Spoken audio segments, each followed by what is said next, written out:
Have you ever been searching through social media and seen vaping, the new fad for American teenagers? Or how vaping is killing our bodies and pocketbooks? Well, I'm going to inform you about vaping and the effects it has on our bodies.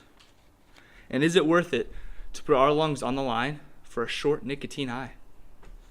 I prepared examples, definitions, and statistics to give anyone who's willing to listen to my speech a better understanding about vaping. I've given examples to let people know that they are addicted and that there's help out there for them. And furthermore, I've given out ideas to help people stop and prevent it altogether. What is vaping? According to Center Addiction, vaping is the act of inhaling aerosol, usually referred as vapor. The term e-cigarettes is used because these e-cigarettes do not produce tobacco smoke. Some people get that term, the aerosol term, confused with water vapor. But aerosol contains fine particles and not just pure vapor. Vaping first started off back in 2007, so it's been around for quite a while. According to Bustle Studios, there are 7 different types of categories of vaping flavors, such as cinnamon, vanilla, buttered popcorn, fruity flavors, creamy flavors, menthol, and just some crazy complex flavors I can't even pronounce. Those are just a couple of groups of flavors out there. The actual number of them are endless. There are many different types of vapes, such as e-cigarettes, vape pens, advanced personal vaporizers, other known as mods. The smaller e-cigarettes and vape pens are less expensive, which really intrigues the younger kids and teenagers around. Almost all vaping devices include a battery, a mouthpiece, a cartridge, e-liquid or vaping juice, and a heating component that is powered by the battery. When the device is in use, the battery heats up the heating component, which transforms the e-juice into aerosol or vapor, then inhaled by the person or the user's lungs. The main ingredient in e-liquid are propylglycol or vegetable glycerin-based liquid, which nicotine is added to it. Then they added flavor chemicals and metals, but no tobacco is laced with it at all. Then people start to take it to the next level by putting THC in it. The active chemical in marijuana, THC, is what gives the drug the mind-altering effect.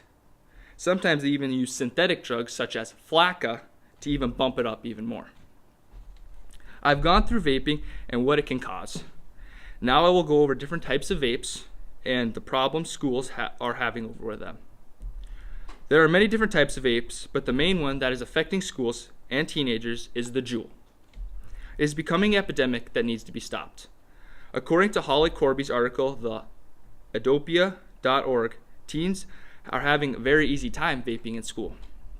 The Juul is the most used vape by teenagers is because it's such a sleek design and it is almost undetectable to the naked eye because it looks just like a USB flash drive. It doesn't help the matters that according to Eva Blad, an article she wrote in edweek.org, that there's actually videos online of other kids sharing ideas to help hide their vapes in school, such as hollowing out markers so you can't see them. Schools have been pushing hard to stop this epidemic once and for all, but it's harder than what you think. According to Milius Harper's article in educationdrive.com, school administrators are monitoring bathroom breaks and starting to actual ban USB thumb drives altogether. The campaign for tobacco-free kids are pushing our federal government to rise the legal age limit to buy either online or in person. Also, starting to take the fruity flavors away that are such appealing to young adults. Amelia Harper also stated that some schools are providing professional help to the teachers about the impact of vaping on children, because a lot of teachers around here don't even know what it actually does to your body. According to the data from the Centers of Disease Control and Prevention, close to 3 million high school students have used e-cigarettes in 2015. With these statistics rising every year, it's a concern to the experts about exposure to young age with this nicotine. It can cause impact to brain development and lead them to tobacco use in the future. Soon, they will be coming out with technology to sense vaping so that they can monitor schools better and let teachers know what's really going on in these bathrooms. Through the school problems and statistics of vaping, I will now give you tips to prevent and engagement with vaping and where you can go to join to fight the control and problem. Vaping is everywhere and it's easy to get your hands on, but here are some tips to help you be able to understand them better. According to Lee Campbell's article on healthline.com, if you have kids, here are some helpful hints to help you go through these discussions that may become along the way. Start by being a good role model. Parents have the part in shaping their children's minds and to set the tone on how you act. Really start to listen to your children and to know that you are there for them. Help your children figure out a way to handle this peer pressure when other kids come up to them and try to pressure them into doing it. There are so many groups out there that you can join to help this epidemic stop because they're asking for your support and help. Generations for Peace are dedicated to sustainable conflict transformation at the root of the problem with your youth leadership, community empowerment, active tolerance, and responsible citizenship. And American Vaping Association is a non-profitable advocacy group that tries to stop vapor products and electronic cigarettes while helping smokers quit.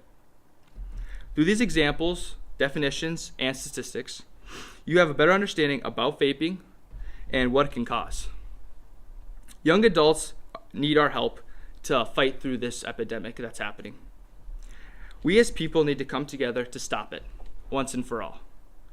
But it all starts with one person to stand up for what they believe in.